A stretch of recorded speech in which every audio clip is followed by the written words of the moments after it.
আমাদের কলোনিয়াল প্রভুদের পিটানোর শোষণ করার যে সব মেকানিজম সবই ৭২ সংবিধানে আছে, তাও আমার এটাকে কি করতে হবে, মেনে নিতে হবে। কেন? চেতনা, মুক্তিযুদ্ধের চেতনা। এই চেতনা ব্যাপারটাকে আমরা পরাজিত করেছি সাংস্কৃতিকভাবে, নতুন করে ফিরে আসার চেষ্টা করতেছি। একজন কৃষকের ঘরে খাবার আছে কিনা, শ্রমিক তার অধিকার ফিরে পাইতেছে কিনা, পুলিশ তাকে পিটাইতেছে কিনা, আদালত তার উপরে জুলুম করতেছে কিনা, তার চেয়েও বড় বিষয় হলো চেতনা। চেতনা ঠিক আছে কিনা।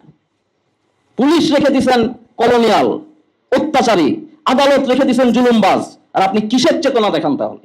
এটা কিসের মুক্তিযুদ্ধের চেতনা? আপনি দুইবার হচ্ছে গিয়ে মুক্তিযুদ্ধের নামে স্লোগান দিলে সেটা হয়ে যাবে?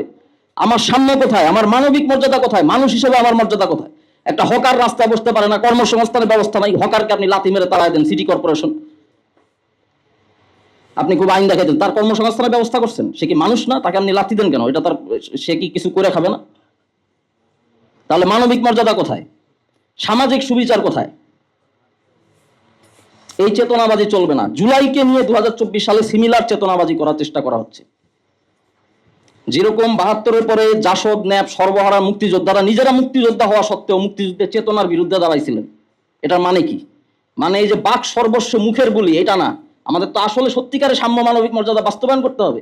একইভাবে জুলাইয়ে আমরা যারা লড়াই করেছি জনগণকে সাথে নিয়ে, আমরাও যদি জুলাইয়ের চেতনা নামে কোনো কিছু হাজির হয় জনগণকে প্রতারণা করার জন্য, সেটার বিরুদ্ধে দাঁড়াবো ইনশাল্লাহ।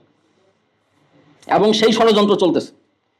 জুলাই সনদের আপনি একটা তৈরি করতেছেন পলিটিক্যাল পার্টিগুলো নিয়ে।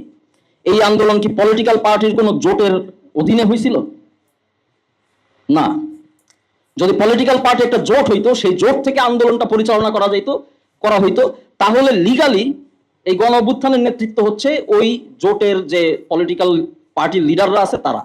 তখন তারা ঘোষণাপত্র দিতে পারতেন, তারা সনদ করতে পারতেন, সনদ থেকে গণপরিষদ করতে পারতেন, সবই করতে পারতেন। ঠিক আছে, গণ অভ্যুত্থানের লজিক হিসেবে। এক্সট্রিম মশার কয়েল প্ল্যান্ট ফাইবার দিয়ে তৈরি, ডেঙ্গু, চিকুনগুনিয়া বাহি সহ যে কোনো মশার বিরুদ্ধে দেয় এক্সট্রিম সুরক্ষা। কিন্তু কোনো জোট থেকে তো এটা হয় নাই।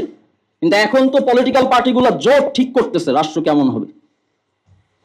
সেটাও আপনি কিন্তু অন্তর্বর্তীকালীন সরকার কি করতে পারতেন, ঠিকভাবে করতে পারতেন যদি জনগণের জন্য ওপেন রাখতেন। ইউনিয়ন থেকে ওয়ার্ড পর্যায়ে যদি আপনি সভা ডাকতেন, কৃষক, শ্রমিক, পেশাজীবী, হাইল্লা জেল্লা যারা আছে সবাই আসো, তোমরা দেশের নাগরিক, সবাই মতামত দিবা যে এখানে আমরা এরকম রাষ্ট্র বানাতে চাই, পুলিশটা এরকম হবে, তোমার কথা কথা পিটাইতে পারবে না, বলো আমরা কিভাবে করব, আমাদের এই হচ্ছে আমাদের প্রস্তাবনা, তোমরা কি মনে করো? আপনারা যা মনে করেন তাই হবে। এটা কি অন্তর্বর্তীকালীন সরকার করছে? করে নাই। তাহলে এখন যে জুলাই ঘোষণাপত্র তারা দিল জনগণের অংশগ্রহণ ছাড়া, এটা তো কোনো বিপ্লবের ঘোষণাপত্রই হয় নাই। বিপ্লবের ঘোষণাপত্র এভাবে হয় না। জনগণের অংশীদারিত্ব ছাড়া জনগণের বিপ্লবের ঘোষণাপত্র আপনি দিতেছেন, এটা তো আপনি চুরি করার ধান্দা করতেছেন, চেতনা হাজির করতেছেন নতুন করে। এবং এই জুলাই সনদের মাধ্যমে চেতনা হাজির হবে। যদি না, একটা উপায় আছে এখনো, সেটা নিয়ে আজকে আমরা কথা বলতেছি, যেটা ৭২ সালে করা যায় নাই, যেটা ৪৭-এর পরে করা যায় নাই। সেই উপায় হচ্ছে জনগণের অংশীদারিত্বের ভিত্তিতে, যেটা ৭০ সালে ইলেকশনের মাধ্যমে হয়েছে, এরকম কোনো প্রতারণা না, কিন্তু জনগণের অংশীদারিত্বের ভিত্তিতে নতুন করে একটা গণপরিষদ নির্বাচন করতে হবে। সেখানে জনগণের যত পেশা আছে, ধর্ম আছে, যারা যারা গণ অভ্যুত্থানে অংশ নিছেন, কাউকে তো আপনি ফেলে দিতে পারবেন না, কাউকে তো আপনি ফেলতে পারবেন না। আমাদের হিন্দু শহীদ আছেন, আমাদের শ্রমিক শহীদ আছেন, তার শাহাদাতের ফল আপনি ভোগ করবেন আর তাকে অধিকার দিবেন না, এটা তো হইতে পারে না। সকলকে সাথে নিয়ে, সকলের প্রতিনিধিদেরকে সাথে নিয়ে আপনার গণপরিষদ করতে হবেই।